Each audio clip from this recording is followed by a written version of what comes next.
पूरा काल से हमारे ऋषियों ने जो ध्यान के सूत्र दिए हैं, निश्चय ही उस समय अलग समस्याएं रही होगी।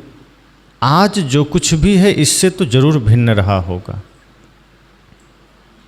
उस हिसाब से हमारे ऋषियों ने जो सूत्र दिए, जो ध्यान की विधियां उन्होंने दी, जो ध्यान के सूत्र उन्होंने दिया, आज उसे और ज़्यादा गहरे से समझने की आवश्यकता है। क्योंकि जब उन्होंने कहा था तब आदमी के भीतर वो पागलपन नहीं था जो आज है। आज आदमी इतना ज़्यादा पागलपन में जीने लगा है, इतना ज़्यादा बेहोशी में जीने लगा है कि सिवाय शरीर और संसार के कुछ भी दिखता नहीं। यहाँ तक कि अगल बगल कोई गुजर जाए, किसी का जाना हो जाए, फिर भी वो इस बात को सुनने या समझने को राजी नहीं है कि इस लाइन में हम भी खड़े हैं। आप अखबार के साथ साथ मोबाइल में, टीवी में कहीं कुछ ऐसी घटनाएं पढ़ते हैं कि कोई बम धमाका हुआ और सैकड़ों लोग गुजर गए, कहीं सीमा पर अटैक हुआ और हमारे जवान शहीद हो गए, किसी की मृत्यु सांप काटने से हो गई, किसी की मृत्यु बिजली कड़कने से हो गई, कोई ठोकर खा के गिर पड़ा, किसी की मृत्यु रोड एक्सीडेंट में हो गई। आदमी इन सारे खबरों को इतनी सरलता और इतने मुस्कान के साथ देख लेता है कि जैसे कोई कॉमेडी खबर देख रहा हो। चेहरे पर कोई सिकन नहीं आता, भीतर कोई प्रतीति नहीं होती, कोई हलचल नहीं होता कि ये क्या हो चुका है। हमारे भीतर की करुणा इतनी ज़्यादा खत्म हो गई है, हम अपने हृदय को इस तरह पत्थर की भांति बना दिए हैं कि हमारी संवेदना रही ही नहीं कि इस तरह के खबरों को देख करके हम कुछ क्षण के लिए जीवन के सत्य को समझ सकें, इस तरह के न्यूज को सुन करके हमारे भीतर कोई संवेदना प्रकट हो सके, नहीं हो पाता। हालांकि उस क्षण अपने सगे संबंधियों की खबर आ जाए तो हम थोड़ा सा संवेदन हो जाते हैं, हमारे भीतर संवेदना आ जाती है। लेकिन जिसका संबंध हमारे जीवन से नहीं है, उस सड़क पर हताश पड़ा हो या लाश के रूप में पड़ा हो, हमारी कोई संवेदना नहीं जगती। जो स्थितियां उस समय रही होंगी, जो वातावरण उस समय रहे होंगे, उसमें से आज तक में बहुत बड़ा परिवर्तन आया है। इसलिए उस समय ये कहा जाता था कि वसुधैव कुटुंबकम। इस पर अगर हम विचार करें कि इस शब्द पर कि वसुधैव कुटुंबकम अर्थात पूरी पृथ्वी हमारा परिवार है, या सर्वे भवन्तु सुखिनः, इस तरह के जो उद्घोष उस समय हमारे ऋषियों ने दिया, तो इससे ये प्रमाणित होता है कि निश्चय ही परिवार एक सूत्र में था, समाज भी एक सूत्र में रहा होगा। इसलिए उनका दायरा पूरा विश्व बन रहा था। इसलिए उन्होंने पूरे संसार की बात करते थे कि पूरा संसार एक सूत्र में बन सके, पूरा संसार सुखी हो सके, पूरा संसार एक परिवार की भांति जी सके। पर वे ऋषि अगर आज आ जाएं तो वो ये न कहेंगे कि सर्वे भवन्तु सुखिनः या फिर वसुधैव कुटुंबकम। वो ये कहना चाहेंगे कि पहले आदमी अपने मन को ही एक सूत्र में बांध ले, पहले अपने परिवार को ही एक परिवार समझ ले। आज हमारी संवेदना इतनी ज़्यादा गिरी है कि हम जिस परिवार में रहते हैं उस परिवार को भी हम अपना नहीं समझ पाते। समाज को, राज्य को, राष्ट्र को एक समझना तो बहुत कठिन काम है। जिस परिवार में हम होते हैं, जिस माँ बाप से हम जन्म लेते हैं एक साथ, भाई हो बहन हो, वहाँ ही धीरे धीरे हमारी संवेदनाएं खत्म हो जाती है। वहाँ ही हमारे भीतर के वो भाव खत्म हो जाते हैं जो इंसान को से जोड़ सके। आज हमने हर चीज़ को इस रूप में लिया है, जैसे लोग बिजनेस करते हैं तो हर चीज़ के मूल में उनका बिजनेस होता है, धन होता है। हमने रिश्तों के बीच में भी उन्हीं चीज़ों को रखा है, बिजनेस मॉडल को रखा है। वहाँ भाव खत्म हो गए, संवेदनाएं खत्म हो गई, प्रेम खत्म हो गया। व्यक्ति को व्यक्ति से जोड़ने वाला जो सेतु है, प्रेम या भाव, हमने उसे ही खत्म कर दिया। अब हम उस सेतु के जगह धन का प्रयोग करते हैं। माँ बाप थोड़े लाचारी दिखाते हैं, थोड़े आंखों में आंसू आ गए तो बेटा झट से नोटों की गड्डी निकालता है, क्या चाहिए तुम्हें, लो रखो, मौज करो, निश्चिंत रहो, पर डिस्टर्ब मत करो। बेटा कुछ कहता है कि आपका समय चाहिए और थोड़ा वक्त दीजिए, पिता कहता है हम बिजनेस में बहुत बिजी हैं, क्या कमी है बताओ, ये लो पैसे लो, सुविधाएं ले लो। पत्नी समय मांगती है, कहता है तुम्हें क्या चाहिए, सुविधाएं ले लो। वो अपने हर रिश्ते में धन को खड़ा कर रखा है। और धन भौतिक चीजों को तो जोड़ सकता है, पर रिश्तों को जोड़ सके ये पावर धन में नहीं है। दिलों को जोड़ सके, व्यक्ति से व्यक्ति को जोड़ सके, ये शक्ति धन में नहीं है। हम चेष्टा वही करते जा रहे हैं। बाहर की किसी चीज को जोड़ना है, आपके पास धन है, आप कुछ औजार ले आइए, कुछ उसके जोड़ने के लिए गोंद या चिपकाने का कुछ फेविकॉल ले आइए। दो टुकड़े हो गए हैं लकड़ी के, प्लास्टिक के, लोहे के, उसके जोड़ने के बड़े साधन हैं। मकान टूटा हुआ उसे जोड़ दिया जाता है। बाहर किसी भी भौतिक वस्तु को जोड़ने के सारे साधन मौजूद हैं। आदमी उसी का प्रयोग व्यक्ति पर करना चाहता है, एक दूसरे पर करना चाहता है, जबकि कोई उपाय नहीं है। अगर भाव खत्म हो चुके हैं, भाव शून्य हो चुका है, संवेदना खत्म हो चुकी है और दो इंसान को जोड़ना है तो क्या करेंगे? जैसे यहाँ माइक है तो एक डंडे में दूसरा क्लैंप लगा करके जोड़ दिया गया। अब ये नहीं कह रहा कि मैं इसके साथ नहीं रहूँगा, न तो ये कह रहा है कि मैं इसके साथ नहीं रहूँगा। ये निर्जीव है, जहाँ जोड़ दीजिए जुड़ गया। इसमें किसी चीज़ की, किसी संवेदना की जरूरत नहीं है, भाव की जरूरत नहीं है। ये एक क्लैंप से दोनों को जोड़ दिया गया। पर यही फार्मूला अगर आदमी पर प्रयोग किया जाए कि दो भाई में झगड़ा है और दोनों को एक साथ करके रस्सी से बांध दिया जाए तो क्या वो जुड़ पाएगा? दोनों के बीच में फेविकॉल डाल दें कि तुम दोनों जुड़ जाओ, एक साथ रहो, क्या जुड़ पाएगा? आप उसके भौतिक शरीर को तो जोड़ने में कामयाब हो जाएंगे, आप उसके भौतिक शरीर को तो एक करने में कामयाब हो जाएंगे, पर जो सबसे बड़ी दूरी है वो दिलों की, वो इतनी ज़्यादा होगी कि आप उसे नाप भी नहीं सकते। व्यक्ति को व्यक्ति से जोड़ने वाला वो बाहर कोई फेविकॉल नहीं है, वो भाव है।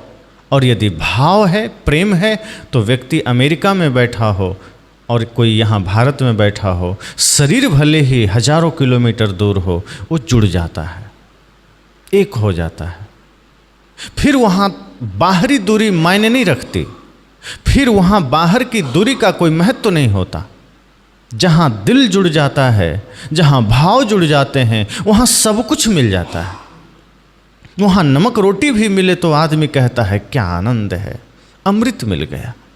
लेकिन जहाँ भाव नहीं है, वहाँ आपको कोई मेवा मिष्ठान भी दे तो आप बड़े ही दबाव महसूस करते हैं, आप अपमान महसूस करते हैं और आप वहाँ लेना भी नहीं चाहते। आप गिलास पानी भी नहीं लेते, चल देते हैं।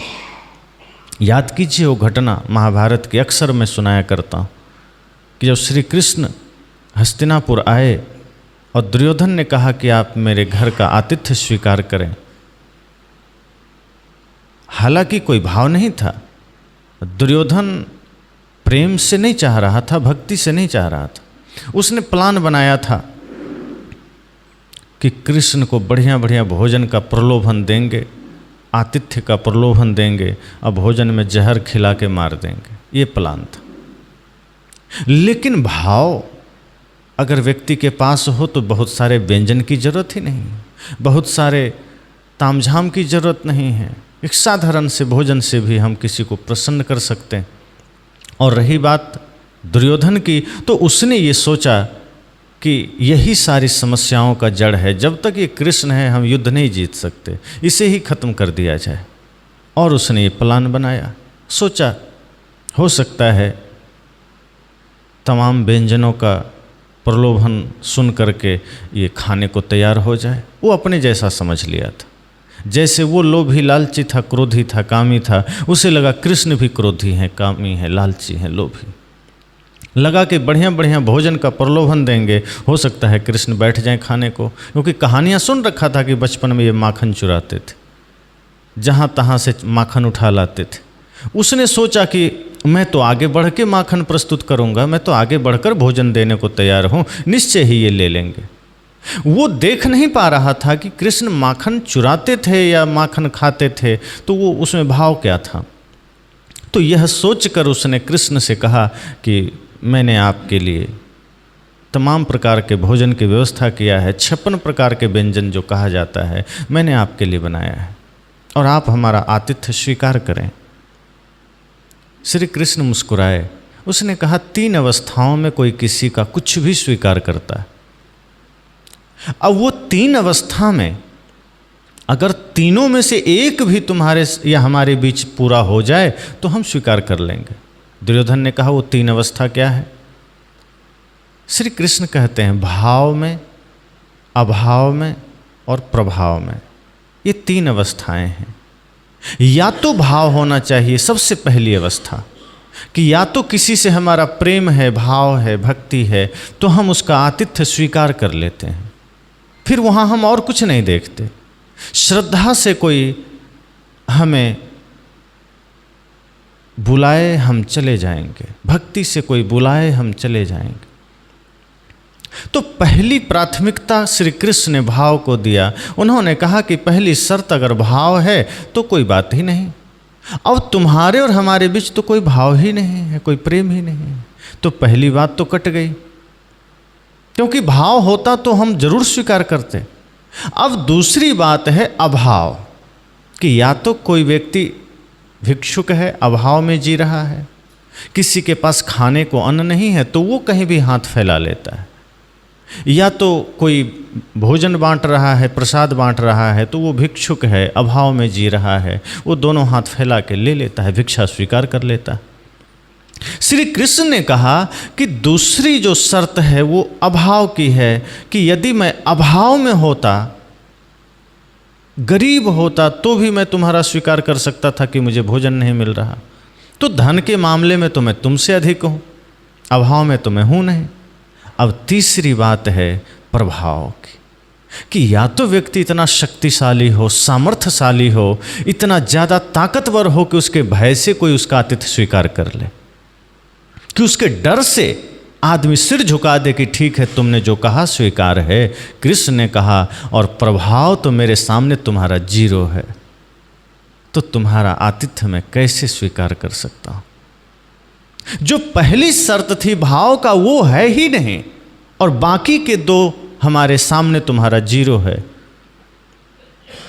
व्यक्ति को व्यक्ति से जोड़ने वाला जो सेतु है वो भाव का है। वो भाव कहाँ था? विदुर जी के घर। विदुर के पास अट्टालिकाएं नहीं थी, झोपड़ी थी साधारण सी, मेवे मिष्ठान नहीं थे, साग और रोटियां थी। कृष्ण ने कहा मैं भाव का भूखा हूँ। साहब ने भी कहा है साधु भूखा भाव का, धन का भूखा ना। कृष्ण कहते हैं मैं भाव का भूखा हूँ, और उनके कदम चल पड़े विदुर के घर। वो मेवे मिष्ठान के भूखे नहीं हैं, भाव के। और भाव की शक्ति इतनी होती है, भक्ति की शक्ति इतनी होती है कि फिर गुरु हों, संत हों, महापुरुष हों, भक्त की भक्ति में इतनी शक्ति होती है कि वो अपना नियम बदल देते हैं, वो अपना आदर्श तक बदल देते हैं। एक पद आता है ना, प्रबल प्रेम के पाले पड़कर प्रभु को नियम बदलते देखा, अपना मान टले टल जाए भक्त का मान न टलते देखा। तो भक्ति में वो शक्ति है, प्रेम में वो शक्ति है। तो जो 2 व्यक्ति को जोड़ा जा सके वो भाव है, प्रेम है, वो आज धीरे धीरे शून्य होता जा रहा है। व्यक्ति हर कार्य को धन से करना चाहता है।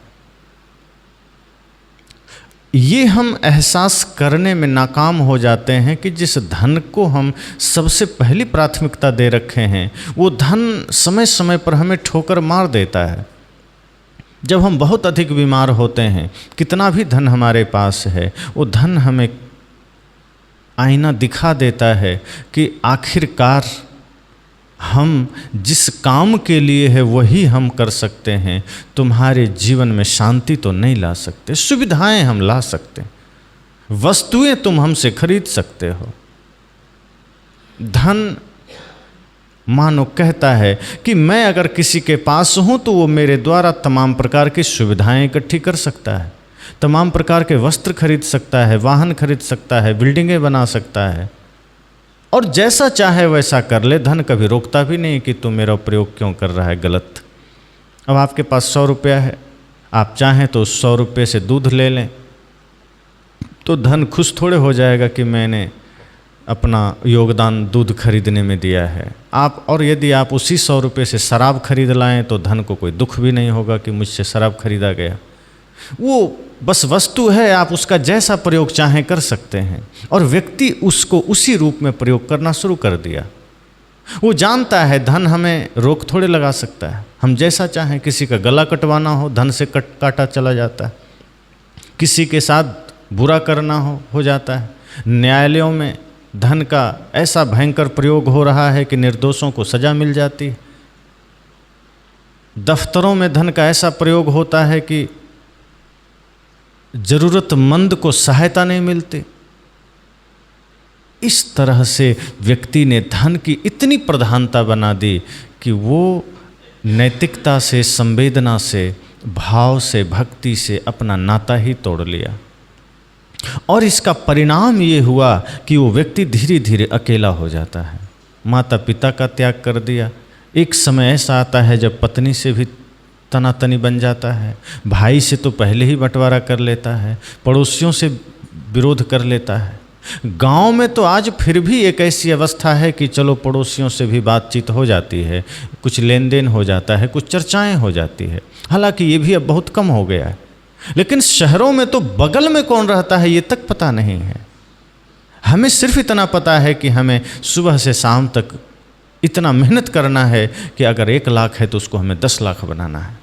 इसी प्रक्रिया में हमारी पूरी आयु निकल जाती है। लेकिन उसका सदुपयोग कैसे करना है ये हमें जीवन भर पता नहीं चलता। और जिन्हें थोड़ा बहुत पता चल जाता है वो सदुपयोग करके भक्ति की भी कमाई कर ले जाते हैं। जिन्हें थोड़ा भी संसार का बोध हो गया, जिन्हें थोड़ा भी नश्वरता का बोध हो गया, वो जान जाते हैं। आप लोग उस भजन में सुनते हैं, वह राह अकेले कटती है, वहाँ नहीं कोई साथ चले।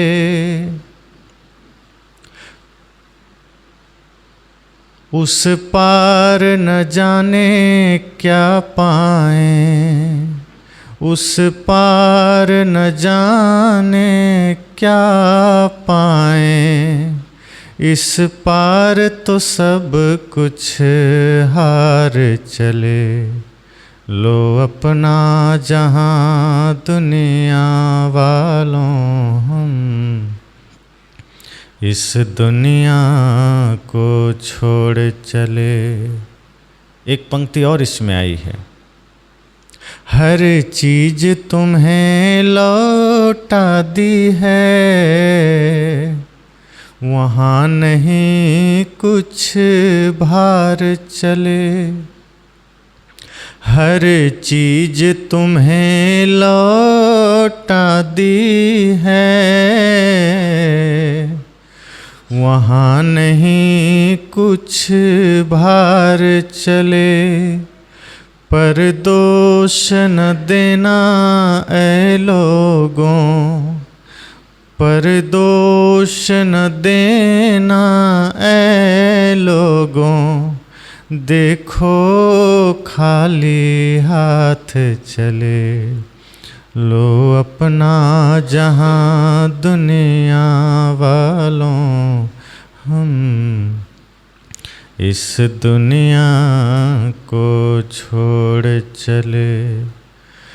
जो रिश्ते नाते जोड़े थे, जो रिश्ते नाते जोड़े थे, वो रिश्ते नाते तोड़ चले, लो अपना जहां दुनिया वालों हम इस दुनिया को छोड़ चले।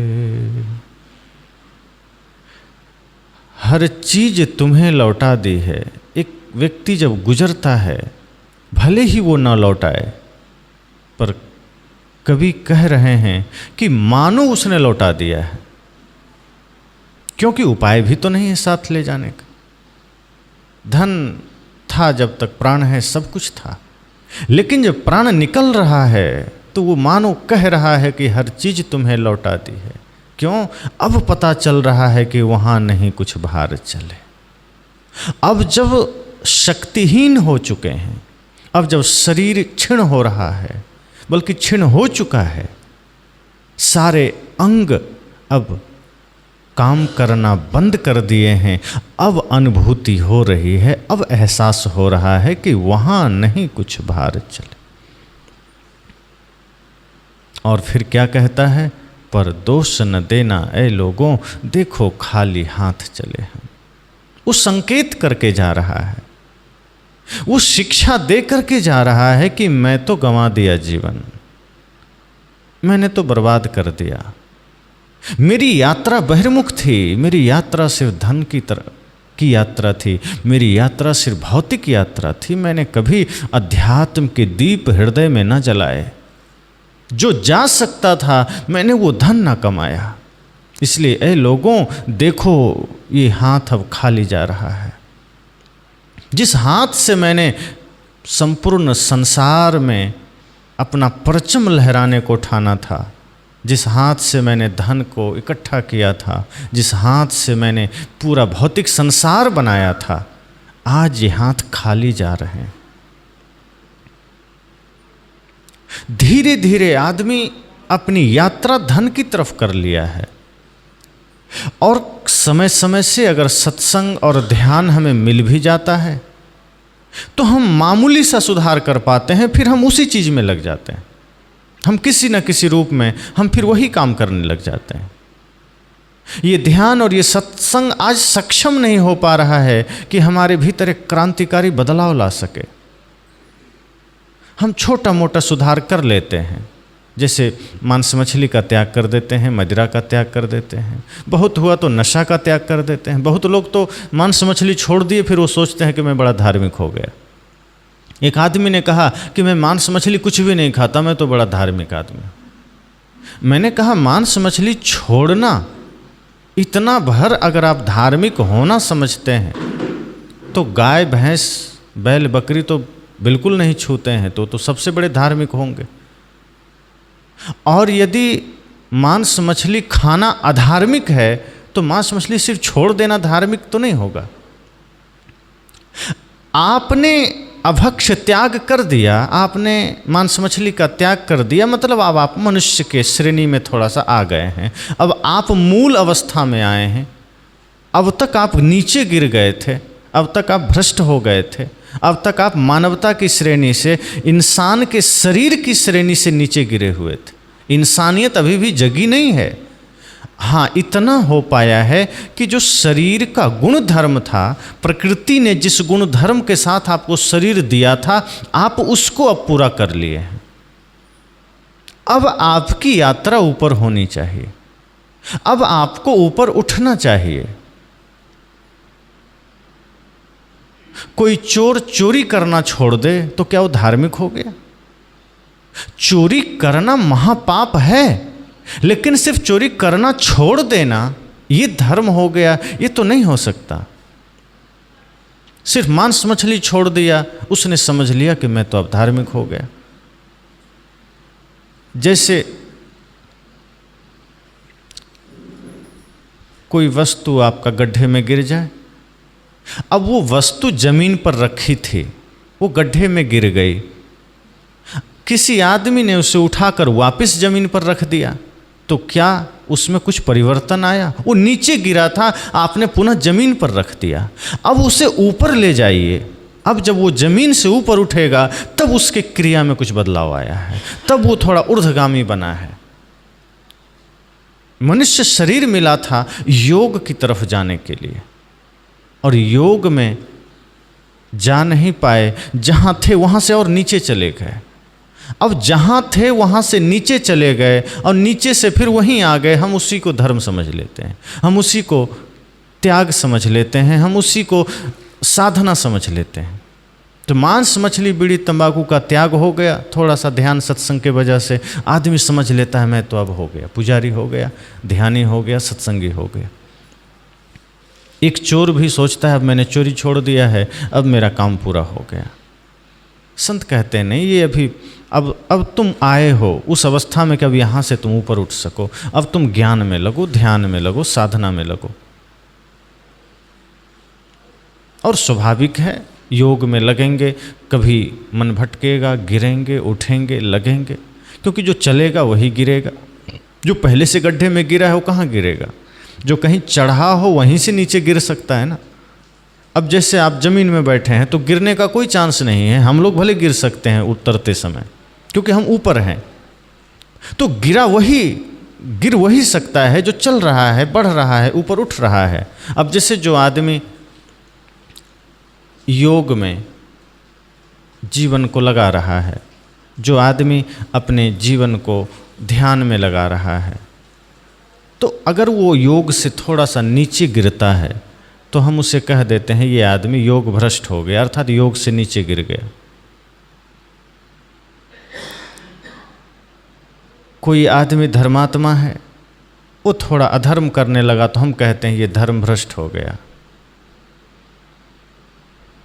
क्योंकि हमारी अपेक्षा ये है कि वो आदमी का जीवन ऊर्ध्वगामी है, वो ऊपर उठ रहा है, वो ध्यान के मार्ग पर चल रहा है। वहाँ से इतना सा भी गिरता है हम उसे भ्रष्ट कह देते हैं।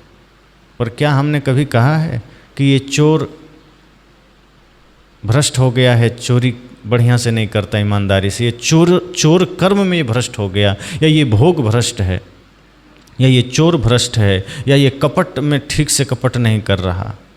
कपट को हम वेरीफाई नहीं करते कि इसमें भी इस कैटेगरी बांट दें, कि चोरी में हम कैटेगरी बांट दें कि हाँ इस कैटेगरी का चोरी बढ़िया होगा और इस कैटेगरी का खराब होगा।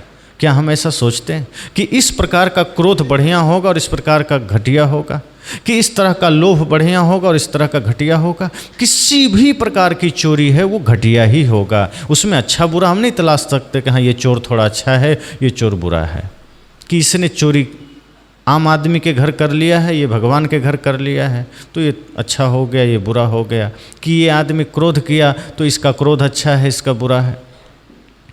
हम धीरे धीरे अपने आप को संसार के तरफ ले चले जाते हैं, संसार में स्वयं को जोड़ लेते हैं, और कोशिश हमारी यही होती है कि हमारी यात्रा निरंतर संसार की ओर, हमारी यात्रा निरंतर संसार और शरीर की तरफ। आज हमने बाहर की चीज़ों को प्रधान बना दिया, मुख्य बना दिया। आदतें थोड़ी बदल जाती है ध्यान के द्वारा, थोड़ी सी आदतें बदल जाती है सत्संग के द्वारा, लेकिन हम वो परिवर्तन नहीं ला पाते जिससे हम सच में आनंदित हो सकें, चूँकि छूट नहीं पाता। इतना ज़्यादा मन हमारा संसार और संसारिकता में लग जाता है, इतना ज़्यादा मन हमारा माया में लग जाता है कि हम कुछ चीज़ों का सुधार तो कर लेते हैं, लेकिन जो चीज़ें हम शुरू से करते आए हैं वो धर्म के मार्ग में चलते चलते भी हम करने लगते हैं, इधर से उधर करने लगते हैं। जैसे आपने सुना होगा, संत एकनाथ के साथ वो यात्रा में जा रहे थे, तीर्थ की यात्रा में, 2-3 महीने की यात्रा थी। एक चोर ने कहा मैं भी चलूँगा, तो संत एकनाथ ने कहा ठीक है चलो, लेकिन 3 महीने की यात्रा है और तुम्हें 3 महीने तक चोरी नहीं करनी होगी, चोरी छोड़ देनी होगी। उस चोर ने कहा कोशिश करूँगा, वैसे तो बरसों की आदत है, फिर भी कोशिश करूँगा, क्योंकि भूखा तो मैं रह सकता हूँ पर चोरी नहीं करता हूँ तो नींद नहीं आती है, आदत हो गई। ऐसा कभी कोई आदमी नहीं कहता कि मैं सत्संग नहीं करता तो नींद नहीं आती, लेकिन चोर कहता है कि मैं चोरी नहीं करता तो नींद नहीं आती। शराबी कहता है कि मैं शराब नहीं पीता तो नींद नहीं आती, चाय नहीं पीता तो नींद नहीं आती। वो गलत दिशाओं में चलने वाला आदमी इतना ज़्यादा उसको गहरे से लेता है, इतनी तन्मयता से करता है। चोरी करने वाला व्यक्ति अपने आप को इतना समर्पित भाव से चोरी करता है, उतना एक पुजारी पूजा नहीं करता, उतना एक ध्यानी ध्यान नहीं करता। अब वो कहा कि कोशिश करूँगा, 3 महीने बड़ी मुश्किल होगी, लेकिन मुझे इच्छा भी है आपके साथ यात्रा करने की और मैं कोशिश करूँगा। तो ले गए। अब तीर्थों में बहुत से कैंप लगे होते हैं, सब लोग एक साथ विश्राम करते हैं। अब जिस दिन से वो पहुँचा, दूसरे दिन से पता चला किसी व्यक्ति का सामान गायब है, तो किसी का लोटा गायब है, किसी का घड़ी गायब है, किसी का जूता गायब है। अब सब खोजने लगे। पता चला जिसका जूता गायब है उसका दूसरे कमरे के सामने रखा है, किसी का लोटा गायब है तो दूसरे के झोला में रखा है, इसके झोले से उसके झोले में, उसके झोले से इसके झोले में, उसका पर्स से उसके पर्स में। बाद में पता चला कि चोरी तो नहीं हुई है, लेकिन वस्तुओं का हेरा फेरी हो गई है। चोरी नहीं हुई है, बस इस झोले का सामान दूसरे झोले में, दूसरे का तीसरे झोले में। अब 2 घंटे तो लग जाते सबका सामान सही करने में। आदमी समझ नहीं पाता ये मामला क्या है। अब किसी को बाहर जाना है, तब तक पता चला मेरा जूता कहाँ है, तो पता चला वो तीसरे कमरे के पास रखा है। अब वो खोज रहा है, आधे घंटे जूता खोजने में लग रहा है, आधे घंटे उसको लोटा खोजने में लग रहा है। सुबह जाना है दिशा मैदान, अब लोटा खोज रहा है, कमंडल खोज रहा है। पता चला कमंडल किसी और कैंप में जाके रखा हुआ है। संत एकनाथ ने सोचा कि चोरी तो नहीं हो रहा, सामान तो मिल जा रहा है, पर ये कर कौन रहा है। एक दिन वो जागृत होकर के सोचे देखता हूँ, तो जाग करके देखते हैं कि वो चोर उठता है और इस झोले से सामान उस झोले में, उस झोले से उस झोले में, इसका वहाँ उसका वहाँ। एकनाथ ने रोका, कहा रुको इधर आओ। चोर ने कहा मुझे लगा ही था कि किसी न किसी दिन आप जाग करके मेरी परीक्षा करेंगे। कहा तो इधर आओ, सुनो ये तुम क्या कर रहे हो, तुमने तो वचन दिया था कि मैं 3 महीने चोरी नहीं करूँगा। उसने कहा तो आप देख लें, मैं चोरी तो नहीं कर रहा, मैं तो सामानों को सिर्फ इधर उधर कर रहा हूँ, और फिर मुझे तो आदत भी बना के रखनी है। एकदम 3 महीने छोड़ दूंगा तो चोरी भूल जाऊंगा मैं, इसलिए मैं तो आदत बना के रखा हूँ, और मुझे रहा भी तो नहीं जाता, नींद भी नहीं आती। आप लोग तो खर्राटे मार कर सोते हो, रात होती है और मेरा काम शुरू हो जाता है, मन घूमने लगता है, मेरा चित्त इधर उधर होने लगता है, और मैं परेशान हो जाता हूँ जब तक मैं इस झोले का सामान उस झोले में ना कर दूँ। मैं चोरी तो नहीं कर रहा हूँ, पर अपना अभ्यास के आदत के गुलाम होकर के मैं ये चीज़ें रोक नहीं पाता, और वैसे भी 3 महीना बिताना है, मैं कैसे बिता सकता हूँ। उसकी तल्लीनता, उसकी तन्मयता चोरी में इतनी ज़्यादा है, इतना ज़्यादा उसमें तल्लीन है कि वो चोरी करना तो छोड़ दिया है, लेकिन हेरा फेरी नहीं छोड़ा। संत के साथ आने से इतना तो सुधार हुआ है, इतनी तो उसने बात मान ली है कि चलो अब हम वस्तुएं चुरा नहीं रहे, लेकिन वो वस्तुओं को हेर फेर कर रहा है, वो यहाँ का वहाँ कर रहा है। हम सत्संग में जाने के बाद, ध्यान का अभ्यास करने के बाद हम इतना तो कर लेते हैं कि बीड़ी छोड़ दिया, गुटखा छोड़ दिया, शराब छोड़ दिया, मांस छोड़ दिया, लेकिन जो विचारों का हेर फेर है, जो क्रोध है, जो लोभ है, जो मोह है, जो उसका हेर फेर हम करते रहते हैं, जो छल है, कपट है, वो हम छोड़ने में असमर्थ होते हैं, वो हमारे जीवन में चलता रहता है, यहाँ से वहाँ, वहाँ से वहाँ, कभी इसके साथ छल, उसके साथ कपट, 2 का सामान 10 में, 10 का 20 में, दूध में पानी मिला दिया और कुछ कर दिया। चोरी नहीं कर रहे, लेकिन बाकी चीज़ें हमारी छूट नहीं पाती। संत कहते हैं हमने अपना दायरा बाहर बना लिया।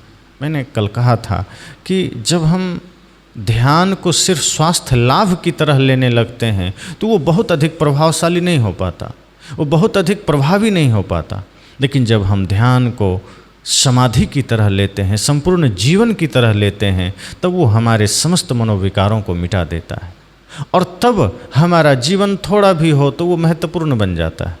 कोई ज़रूरी नहीं कि 100 साल हम जिएं तो ही हम कुछ कर पाएंगे। ध्यान की गहराई में जब हम उतर जाते हैं तो 2 दिन का जीवन भी हमारा कीमती बन जाता है। वो 2 दिन का ध्यान भी हमें अमर बना देता है। करोड़ों लाखों रुपया व्यक्ति को अमर नहीं बना सकता, खूबसूरत शरीर व्यक्ति को अमरत्व प्रदान नहीं कर सकता, क्योंकि शरीर खुद नश्वर है। बाहर का कोई भी पद आपको अमरता प्रदान नहीं कर सकता। संसार की कोई भी वस्तुएं आपको अमरता प्रदान नहीं कर सकती, लेकिन ध्यान आपको अमर बना सकता है। अगर 2 पल का भी ध्यान हमने ठीक से लगा लिया, 2 पल को भी अगर मन को उस परमानंद की अनुभूति हो गई, तो फिर आप फिर प्यासे होंगे, फिर ध्यान के अभ्यास करेंगे, फिर उस पथ पर चलने को तत्पर होंगे। जैसे कभी कभी जो चीज़ आपको पसंद आ जाती है और वो थोड़ा सा मिले आपको, तो आप उस चीज़ के पीछे फिर लग जाते हैं कि ये थोड़ा और मिल जाता। तो जब हम ध्यान की गहराई में क्षण भर को भी उतर पाएँ, तो वो अनुभूति हमें मिल जाती है कि हम फिर उसकी तलाश करेंगे, वो अनुभूति विस्तृत रूप से हम चाहेंगे।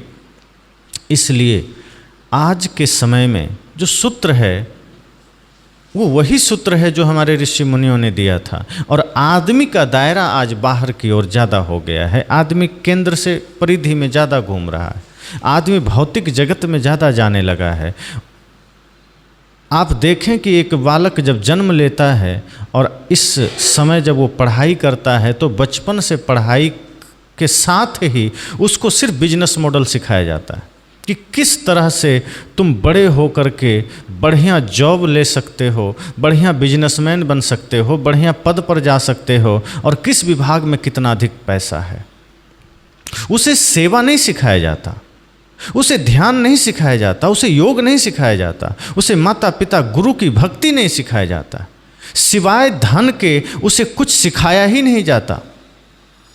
आज हमारे देश या दुनिया में जो समस्याएं हैं उसका कारण कौन है? इतने शास्त्र हमारे पढ़े हैं, शास्त्रों में समाधान है, सत्संग कथाएं हो रही है, मंच लग रहे हैं, कैंप लग रहे हैं मेडिटेशन के, लेकिन परिवर्तन कहीं नहीं है। आज हमारे बच्चे नदारद हैं, वो पूरा स्ट्रेस में है, चिंता में है, तनाव में है कि हमें किस तरह टॉप करना है, और उस टॉप लेवल पर जाकर करना क्या है, इस पेट के लिए थोड़ा धन इकट्ठा करना है। साईं इतना दीजिए जामे कुटुंब समाए, मैं भी भूखा ना रहूं, साधु न भूखा जाए। सदगुरु उस समय कहते हैं कि धन इस पेट के लिए है और कुछ भूखे आ जाएं तो उसको देने के लिए।